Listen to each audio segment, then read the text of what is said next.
बात है, एक गांव में मोनू नाम का एक बड़ा ही सीधा सरल आदमी रहता था। वो अपने नाम की भांति बहुत ही भोला भाला था। मोनू केवट जाति का था और उसकी परिस्थिति भी काफी सामान्य थी। मोनू राम जी का बहुत बड़ा भक्त था। जब भी कोई उससे कुछ पूछता तो वो सीधे बोलता, रघुनाथ जी जाने।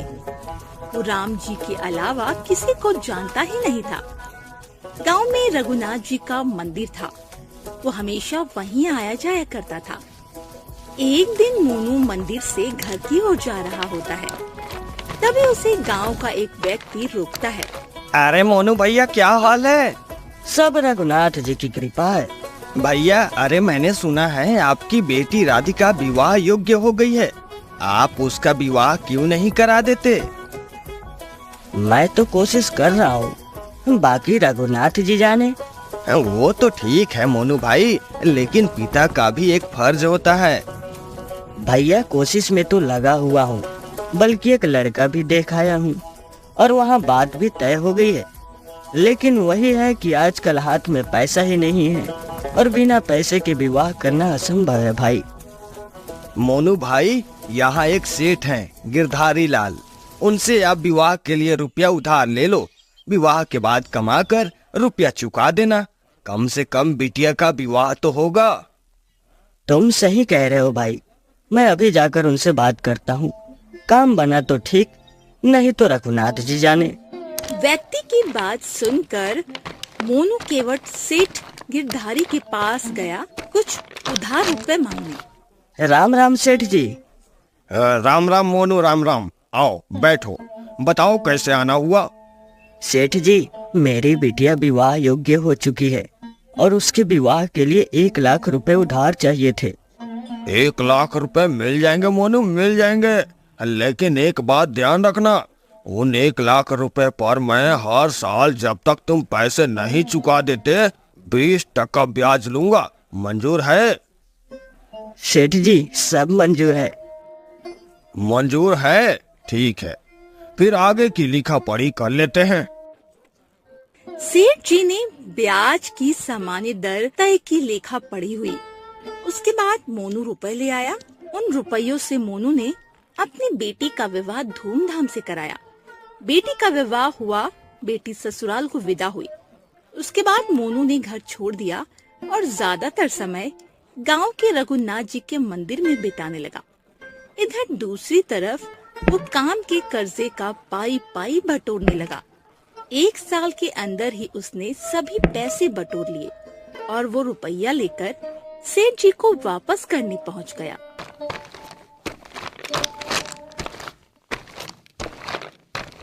सेठ जी, राम सेठ जी, यह लीजिए आपके पैसे 20 ब्याज के साथ, जैसा आपने बोला था। अरे वाह मोनू, तुमने तो पैसा समय से पहले चुका दिया। अब बढ़िया है। चलो, मैं इसकी रसीद बना देता हूँ। तुमने मुझे तुझ समेत सारे पैसे लौटा दिए। लो मनु, पढ़ लो, क्या लिखा है इसमें? सेठ जी, रघुनाथ जी जाने, मैं कुछ नहीं जानता कि क्या लिखा है। मैं ठहरा अनपढ़ गवार, आपने लिख दिया, इतना ही काफी है मेरे लिए। अरे ये मोनू तो सच में बहुत भोला है रे। यह सही मौका है इसको पागल बनाने के लिए। मोनू, एक काम करो, यह कागज हमें दे दो और तुम जाकर मेरे लिए जरा पानी लेकर आओ। सेठ की बात मान मोनू पानी लेने गया तो सेठ ने वो रसीद अपने पास ही रख ली और उसकी जगह एक कागज पर कुछ ऐसे ही लिखकर केवट को दे दिया। केवट कागज लेकर मंदिर आ गया।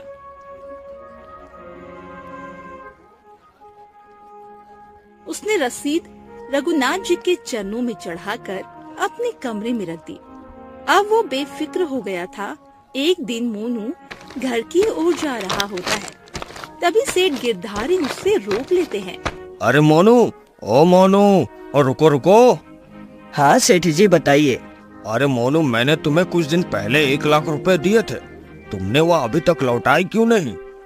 अरे कैसी बातें कर रहे हैं सेठ जी, मैंने वह पैसे तो आपको कुछ दिन पहले ही लौटा दिए थे और उसके बदले आपने मुझे एक रसीद भी दी थी।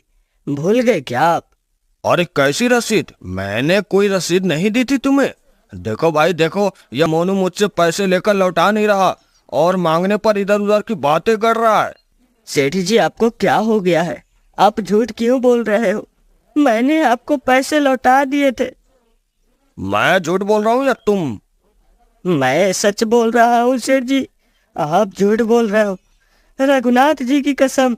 अच्छा, तो एक तो चोरी और ऊपर से सीना चोरी, तो फिर ठीक है, फिर तो पंचायत में मिलना तुम। अब वहां देखेंगे कौन सच बोल रहा है और कौन झूठ। इसके बाद सेठ गिरधारी ने भोले के भोलेपन का फायदा उठाने के लिए उस पर मुकदमा कर दिया। पंचायत ने दोनों पक्षों को बुलाया।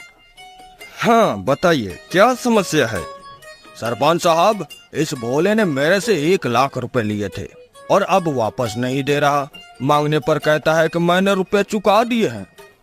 मोनू, तुमने सेठ से उधार 1 लाख रुपए लिया था? हाँ सरपंच साहब, मैंने पैसे लिए थे, लेकिन मैंने सारे पैसे सूद समेत सेठ जी को लौटा दिए हैं। आपके पास इसका कोई सबूत है? हाँ सरपंच साहब, मेरे पास सबूत है। इन्होंने मुझे कागज में सब कुछ लिख कर दिया था, यह लीजिए। यह कोई सबूत नहीं है, इसमें तो कुछ लिखा ही नहीं है। सरपंच साहब, मैं झूठ नहीं बोल रहा हूँ, मैं सच बोल रहा हूँ सरपंच साहब। मैंने इनको सारे पैसे लौटा दिए थे।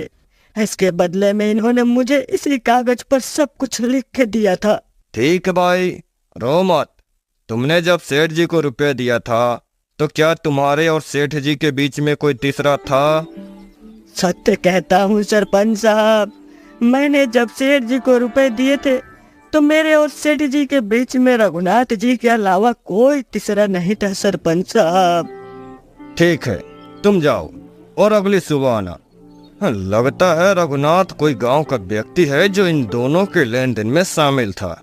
सरपंच साहब ने सोचा रघुनाथ कोई केवट के गांव का रहने वाला आदमी होगा।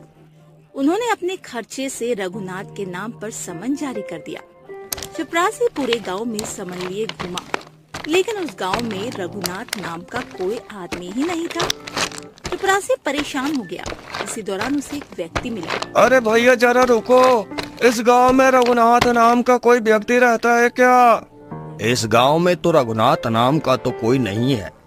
हाँ, लेकिन वहाँ गांव के भीतर रघुनाथ जी का एक मंदिर है, आप वहाँ देख लेना एक बार। अच्छा तो चलो, वहीं जाकर पता करता हूँ। चपरासी समन लेकर जैसे तैसे रघुनाथ जी के मंदिर पहुँच। चपरासी ने देखा मंदिर में तो कोई भी नहीं है। हे भगवान, यहाँ भी कोई नहीं है। एक काम करता हूँ, यह सामान राम जी के चरणों में रख देता हूँ, बाकी अब भगवान जाने। चपरासी समन रघुनाथ जी के चरणों में रखकर चल देता है। अगली सुबह आई तो सब न्यायालय पहुँचे। कल हमने एक सामान रघुनाथ जी को भिजवाया था, रघुनाथ जी आए हो तो उपस्थित हो। सरपंच बिना जाने रघुनाथ जी के नाम की आवाज लगवाने लगे। रघुनाथ जी हाजिर हो। तभी एक बूढ़ा आदमी धीरे धीरे चलता हुआ आया। उस बूढ़े आदमी को देख मोनू हाथ जोड़े खड़ा हो गया, क्योंकि वो समझ गया था वो बूढ़ा व्यक्ति और कोई नहीं, स्वयं राम जी हैं। आप ही रघुनाथ जी हैं? जी हाँ सरपंच साहब, वैसे तो मेरे अनेकों नाम है, उनमें से एक रघुनाथ भी है। तो बताइए, जब मोनू ने सेठ जी को पैसे दिए तब आप वहाँ थे? जी हाँ सरपंच साहब, मैं वही था। इसका कोई प्रमाण? हाँ प्रमाण है, मैं बताता हूँ आपको। गिरधारी सेठ की अलमारी में 4 नंबर बही खाते की एक रसीद पड़ी है, आप वो रसीद मंगवा ले, उसमें सब साफ साफ लिखा है। ये सुन साहूकार सन्न रह गया। सरपंच ने चपरासी को साहूकार के घर भेजा। चपरासी साहूकार के घर गया और वो रसीद ले आया। सरपंच साहब ने जब वो रसीद पढ़ी तो उसमें सब साफ साफ लिखा हुआ था। सरपंच साहब ने सेठ को दोषी पाया, उसे सजा दी और मोनू को बरी कर दिया। ये सब होने के बाद गवाह के भेष में आए राम जी भी वहां से चले गए। अब सरपंच साहब ने मोनू को अलग से बुलाकर पूछा, मोनू, क्या यह रघुनाथ जी तुम्हारे गांव में रहते हैं? मैंने बहुत से गवाह देखे, पर जैसा रोमांच मुझे इन्हें देखकर हुआ वैसे कभी नहीं हुआ। हाँ सरपंच साहब, रघुनाथ जी वही है जिनका मेरे गांव में मंदिर है। क्या इन्होंने मंदिर बनवाया है? लेकिन वेशभूषा से लगता नहीं है कि इनके पास इतना धन होगा। साहब, मंदिर उन्होंने नहीं बनवाया, बल्कि साहब यह वह है जो मंदिर में विराजते हैं। क्या? मैं समझा नहीं। सरपंच साहब, यह स्वयं रघुनाथ भगवान है और मैंने इन्हीं की बात की थी, और आज यह मुझे बचाने के लिए एक बुजुर्ग व्यक्ति का भेष बदलकर अदालत में आए और मेरे लिए गवाही दी। आज मुझसे बड़ी भूल हो गई। मेरे आगे भगवान खड़े रहे और मैं बैठा रहा। सरपंच साहब को ये सोचकर बहुत पीड़ा हुई। उन्होंने अपना पद त्याग और वृंदावन में आकर बस गया। तो दोस्तों, कैसी लगी कहानी? अगर अच्छी लगी हो तो चैनल को सब्सक्राइब करें, वीडियो को लाइक जरूर करें, और हाँ, अगर आप अपने नाम का कहानी बनवाना चाहते हैं तो नाम और उम्र कमेंट करें। जय श्री राम।